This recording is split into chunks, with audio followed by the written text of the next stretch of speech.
আরে বাবা, সর্বসময় বাইরে থেকে অর্ডার করে খাবি?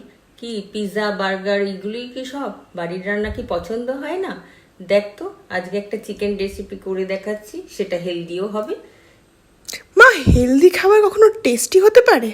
আরে বাবা, হেলদি একটা চিকেন বানাবো, দেখ যেমন টেস্টি তেমন স্বাদ খুব অপূর্ব হবে। আচ্ছা, দেখি, চলো তো। চল রান্নাঘরে। প্রথমে চিকেন ব্রেস্ট নিলাম, তারপরে তার মধ্যে টক দই, হলুদ, লঙ্কা দিয়ে ভালো করে মাখিয়ে নিয়ে আদা, কাঁচা লঙ্কা, রসুন, পেঁয়াজ, টমেটো দিয়ে ভালো করে পেস্ট বানিয়ে তাকে মাখিয়ে নিলাম। ম্যারিনেট করতে আধ ঘন্টার মতো রেখে দিলাম। যত বেশি সময় ম্যারিনেট করতে রাখা যাবে তত বেশি স্বাদ আসবে। এবার ননস্টিকের মধ্যে চিকেনটিকে দিয়ে ভালো করে লো টু মিডিয়াম আছে ভালো করে কুক করে নিলাম। ব্যাস, oil free healthy chicken ready. এবার পরিবেশন করুন।